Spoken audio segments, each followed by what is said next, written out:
رات کو آپ نے سن گلاسز لگائے، یہ کو کیا طریقہ کار ہے؟ ابھی ایک بہت بڑا بلوچستان کا خاندان ہے، انہوں نے مجھے آشچر کی یہ اینک بنائی 1,35,000 کی۔ دیکھیں مولوی صاحب، آپ کے جو اعمال ہم دیکھتے ہیں، آپ کے جو اقوال دیکھتے ہیں، آپ کے جو پوسٹ دیکھتے ہیں نا، کہ کوئی آپ کا عزت کیسے کر سکتا ہے؟ میں تو اس بات پہ حیران ہوں کہ پوری قوم تو میرے ساتھ کھڑی ہے۔ آپ یقین کریں، آپ کی میری گفتگو ہونی تھی، مجھے کربلا معلیٰ نجف اشرف وہاں سے آیا کہ یہ ہمارے نماز مغربین کا ٹائم ہے، اس لیے آپ اس کو 11 بجے لے جاؤ۔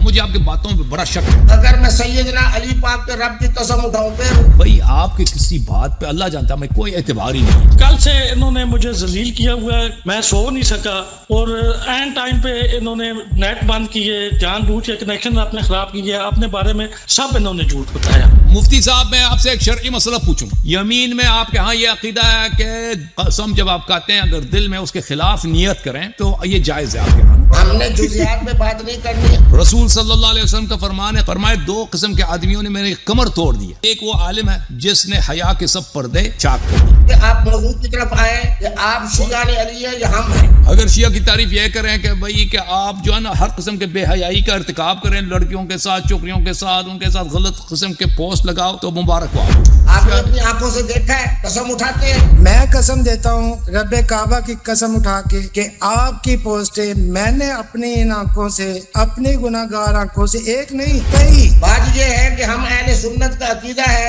القرآن مع علی و علی مع القرآن۔ اچھا مجھے بتاؤ، ابو بکر کے متعلق آپ کا کیا عقیدہ ہے؟ وہ بھی قرآن ان کے ساتھ ہے یا نہیں ہے؟ کہ ایک شخص ہے قرآن اس کے ساتھ ہے، وہ قرآن کے ساتھ ہے۔ رسول صلی اللہ علیہ وسلم نے فرمایا کہ اس کی اتباع واجب ہے کیونکہ اس کے ہر بات حق ہے۔ دوسرا ہے جو 50 سال تک بتوں کی پوجا کرتا ہے۔ اذ یقول لصاحبہ لا تحزن ان اللہ معنا۔ اس آیت میں کوئی ایسی بات نہیں ہے کہ قرآن ابو بکر کے ساتھ ہے۔